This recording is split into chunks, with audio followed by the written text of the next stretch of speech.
Hi guys, and welcome back to Time with Millie, Time with me, Millie Timekole. If you're a return subscriber, welcome back. If you're new to my channel, welcome to you too. While here, don't forget to click on subscribe button and the notification bell so you can get a notification every single time I post a video, and follow my socials, list friends on social media. So as you guys can see by the title of today's video, I'm going to be doing things I wish I knew before I became an au pair. And obviously, with this topic, I asked a few au pairs that I know what, they wish they knew. I also wrote what I wish I knew. I'm not going to be specifying or saying names because there's really no need, but then these are some of the things that we all wish we knew before we became au pairs, because with this job you really need to mentally prepare yourself, because it's just such a huge transition, especially transitioning from home to a completely different country, however kilometers, 1,000 plus kilometers away from your family, which is crazy and insane, and it's just a lot of bravery. And I honestly hope that this video is gonna be able to help future au pairs out there, people that are gonna be au pairs, because I honestly wish that there was somebody that made this video to able to help me to be able to navigate everything. And let me stop rambling. If you guys see me looking down, I'm gonna be reading all the pointers, and let me stop rambling and let me get into the video. Okay, it says how hard it is bonding with the kids and finding your way to navigate it. Even though you think your host parents, when you live with them, you see them in a different light. Yeah, because obviously now you're literally living in these people's space. You need to have uncomfortable conversations with your host parents. A lot of things to think about before you match with the family, like car rules, curfew, traveling. When you're under 21, you're limited, especially if you're from Europe or South Africa. That is true, because back home, for example, at 18, you're able to chop life, live your best life. Over here, you have to be 21 to be able to do certain stuff. Like for some hotels or Airbnbs, you have to be over 21.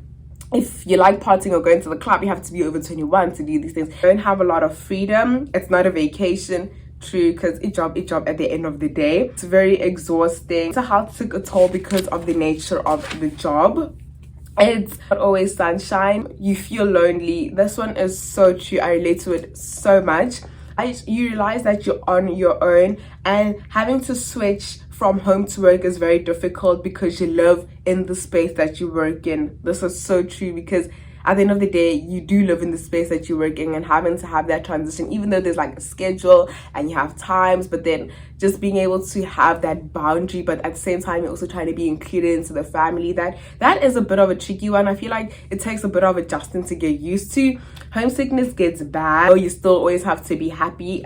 Dependent on yourself is fun, but it's hard to be assertive and strict, or else the kids will really take advantage of you, because on their profile, tense about all the changes that would happen. I wouldn't believe them. That's so true. The amount of growing that you do is a lot. Living in another country is not the same. It's boring because you become part of them. This one I also relate to, because immediately when I stepped off of my flight, I was like, I feel like a resident. Culture shock is everything, because no one understands, and living with people that don't understand your culture is hard. I wish I would not have believed my family when they said that it would be okay, because I'm not okay, and I'm okay with not being okay. You never fully adjust. No regrets, just lessons. You're forced to grow really fast. It says how spoiled the kids are, and obviously you won't have the same as back at home, because these kids always be getting gifts and whatnot. We going home with more than 150k. They've told us a budget on how to maneuver, being able to be specific about the spending, how to better prepare on how to adapt going out and exploring, to create a routine for yourself, how to pick a family, to ask better questions like household hygiene, cooking, being direct, and just asking very uncomfortable questions in the interview phase. Being an au pair is not a vacation, it's an experience with a different family in a different country, and you always just need to be ready to welcome and embrace the change, ready to embrace the change and the different culture. And homesickness is also real too. Guys, homesickness is just so real, and being able to having to deal with not living with your family, or not even being close to your family, and the nostalgia behind it is just, it's a lot. Because sometimes you really just be wishing that you could go to your master posy.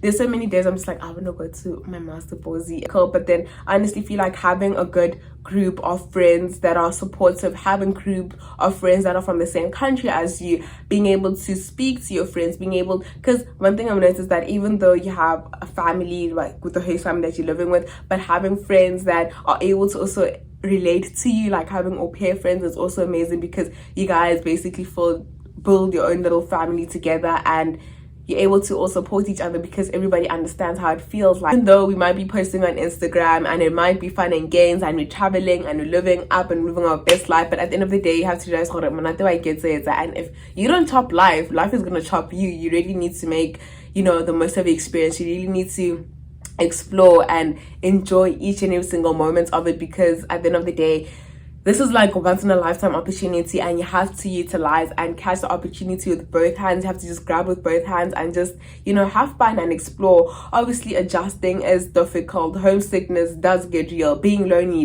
does get real. All these things are just so real. Adjusting into the home does get real. Sometimes even at the beginning, for example, is just scary, you know. But I feel like you do adjust. Sometimes it does get difficult. Sometimes it does get better. Some days will be better than others. Some days will be easier than others. Some days will be great. Some days won't be great. But then I feel like you just being able to adjust, and also, you know, praying or talking to people from back at home.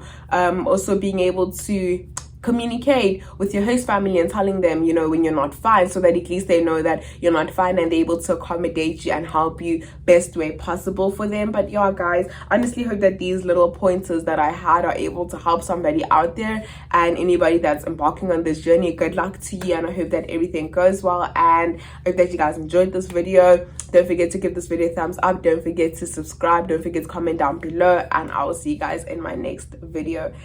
This is actually a very short video. This is crazy.